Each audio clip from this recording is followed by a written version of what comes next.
Former Conservative Minister Suella Braverman has warned that Britain is being ripped apart by diversity, equality and inclusion policies, and has vowed that a future Reform UK government would abolish the Equalities Office and repeal the Equality Act on day one if it wins power. Prime Minister Sir Keir Starmer has called it un-British, saying it would weaken decades of legal protections for women, disabled people and minority groups. But a case we featured last year of a nursing assistant denied training on the NHS because she's white raises questions about her legal protections. I'm now joined by the director of Don't Divide Us, Dr. Alka Sehgal Cuthbert, and former healthcare assistant at York and Scarborough NHS Trust, Carol Richardson. Welcome to the show.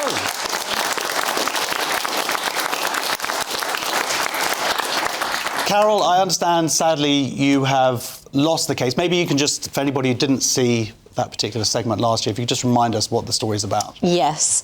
I took the NHS Trust that I work for to an employment tribunal because I saw an advertisement for a Maximising Your Potential leadership course for Black, Asian and minority ethnics only. There were other leadership courses available, but this one provided a safe space. So I took them to court. We had the tribunal in November, and the result was that they found that I had been discriminated against, and clearly, apart from me, my other white colleagues, but that it was allowed under the positive action under the Equality Act which was really for the leadership course in their efforts to get more BAME people in leadership positions. I mean, well, you know what? Let's have a little. We've got a little clip now. Let's just see that. Okay. Can I just say how shocking it is that Reform are suggesting that we tear up the Equalities Act? This is decades of protection and goes to basic values. One of which is, should women be treated equally as men? That is core. That is British. That is something that was fought for. So that's from the BBC there. Slight contrast to what you were talking about, Carol. Now, Alka, Carol's rights. She's got some rights. She's got rights to go on a leadership course as well. This is the problem with seeing it, is that we're being pitted. Protections, says Keir Starmer. Well, who do you protect? You protect children and you protect people who are vulnerable. So this is treating, if you think about it, workers' rights were things that were won by autonomous people as employees working together with solidarity to win rights to be equal. What the Equality Act does is introduce a legal framework that actually requires the law to treat us differently according to ethnicity and according to the other 8 protected characteristics. Keir Starmer, I think, I'm glad to see he recognises a woman and a man. He clearly has no idea of what Britishness is, because one thing that the British people hold very, very dear is the idea that we stand equal before a common law. Yeah? What the Equality Act does is say, that smashes that equality before the law. We all intuit it and believe it, but maybe not everybody knows how deep-seated it is, right? The idea that there is something bigger than just the individual is the premise for a democracy. It's the premise for a nation. And that has been the law. We stand as equals under the law in modernity. In pre-modern times, it was religion. We stand as equals in the eyes of God. And for a while, the two kind of existed together. In more recent times, it's been secular. But that's like, you know, the red line, right? That is that if we can't do that, then we cannot have a demos. We cannot have a public. All we have are competing groups pitted against each other. So it's not the Equality Act. It's not Reform saying, you know, we want to just repeal it. That's un-British. It's the Equality Act itself that is very un-British, and it's pitting us against each other. It's infantilising us. Our report last year shows how it's creating havoc in the workplace culture. Never mind the cost.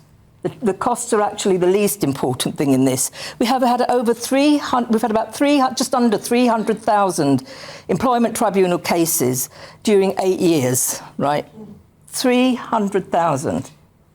Of those, about 5,000 were on race, and a lot of them actually had, over 50% were race and unfair dismissal and breach of contract. Now, those two things were already covered in the Employment Rights Act. You know, there's a lot of pearl clutching, like, oh my goodness, you want us all to be racist, you know, you want workers to be like in Dickens' time. That's a nonsense, all right? Most of the things that are in the Equality Act that are to do with workers' rights are already there. Discrimination isn't, that's true. But at the minute, discrimination is defined as less favourable treatment. Well, what does that mean? Using the internet without a VPN, a virtual private network, is a bit like taking to the road without car insurance. All it takes is one unlucky moment to cost you a lot of cash. This video's sponsor is Private Internet Access. They are the VPN to help keep you safe. Click the link in the description below to find out why over 30 million people have downloaded PIA to protect themselves online. A virtual private network is an app that hides your IP address and helps keep your data private. When you're browsing the internet at home, you give up a large amount of data to businesses, to shops, and indeed to social media giants too. Hackers have the ability to steal your personal data with ease, including sensitive information such as passwords, keystrokes, and even your personal photos.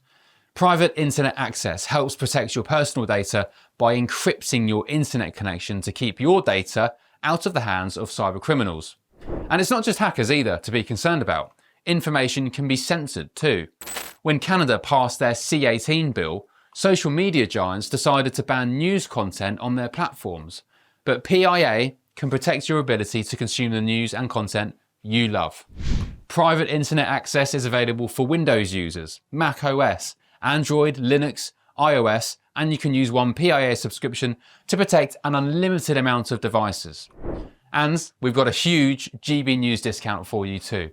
Click the link in this video's description and you'll get a massive 83% off PIA. That's under £2 a month, the price of a coffee, and you'll get an extra 4 months completely free on top. Also, there's a 30-day money-back guarantee too. Visit piavpn.com/GB News to start protecting yourself digitally today. Well, let's talk about that. I mean, as Alka says here, I would phrase it as fairness in terms of that British quality. That's what we believe in. We all should be treated fairly. Arguably, you not being allowed on a course, a leadership course that I believe would have fast-tracked you into leadership because of your ethnicity, that's not fair, right? Yeah. But the tribunal found it, even though they agreed with you, they didn't find your point. No, the tribunal found that there had been racial discrimination against me, but they found that it was justified in their aims to achieve more BAME colleagues in leadership roles. So that justification comes under the positive action. Yeah. Can I just explain a little bit? Because I was going to ask, because we've got positive action is different from positive discrimination. Positive discrimination, but really they're the same thing. They are. There are three. I mean, what attracted me about Carol's case, because don't divide us, we get quite a few people writing into us about similar kinds of things happening. But Carol wasn't doing it for her own. She hasn't actually personally suffered. She was doing it for a principle. And the thing that Carol's case was testing was not discrimination, it was segregation. And that's a separate clause in the Equality Act. It's 13.5. It's just a one line. It's a hangover from previous anti-discrimination law. And it's there for a reason. In Britain, we have never, ever accepted that people be separated according to colour.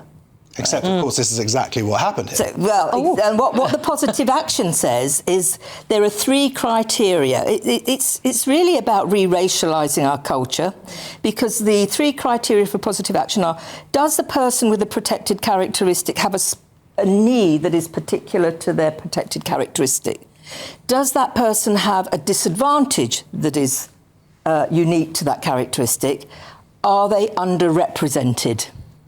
Now, representation, Britain is a white majority country. The protected characteristics for sex-accepted minorities. So it's not going to be surprising if you're going to be numerically underrepresented. But there's nothing to show that underrepresentation by itself is a result of racism, right? It could be that maybe in the area that you live, there are going to be fewer black people applying for a particular job because they're older. You know, there's the population is older. Now you've got, like, for example, more lawyers are women. Does that mean that law is now sexist? I know. And they actually, you know, it's just. It has so discrimination. What's happened is we used to have anti-discrimination law that prohibited a particular act. So the original one was, you know, if people were not providing services and facilities because of colour. That was in 1965. So it was tied to a particular act of discrimination. The Equality Act is completely different because what it says is it accepted the idea that Britain is institutionally racist throughout. And it says everything in every institution, from nursery school to newsagent to government office, has to be mobilised to create equality. Well, you've seen this coming out in things like as disparate as the NHS, but also the RAF, police forces. They were deliberately not promoting anyone who was white. Everywhere's covered by it. I take it that you agree with Suella Braverman and this reform policy. What do you think it should be replaced with? Do you think the laws already exist that would prevent discrimination? I think for a lot of the employment protections, the law already exists. For the anti-discrimination issue, they were absorbed into the Equality Act. So if that goes, they will disappear. So, but rather than see that as, oh my goodness, what are we going to do? See it as a freedom to rethink it, right? Let's rethink it in terms of what are the problems we have today. And one of the things is the over-expansion and the over-definition of it, so it can mean anything. So let's tighten it so that discrimination becomes meaningful rather than just, you know, at the minute you've got, this is ridiculous, you know, you've got people bringing case. What happens is you have an unfair dismissal case, and it might be a legitimate one, but maybe it's a little bit weak. So what happens is, with all the, you know, army of HR and EDI people and all the rest of it, so put in a discrimination case in there as well. Okay, well, look, I think it's very important to have a bit more of a deep dive into this as opposed to a very quick BBC interview where they're smashing questions at somebody. But I do want to say, first of all, thank you so much, both of you, for joining us. Carol, it seems like actually you've learnt some leadership yourself, so maybe you don't need that course anyway, but big round of applause, please, for Carol Richardson. The NHS spokesperson said the specialist skills needed to address equality, diversity, inclusion in NHS organisations remain important to support legal compliance, boost staff retention and ultimately ensure the best possible outcomes for patients.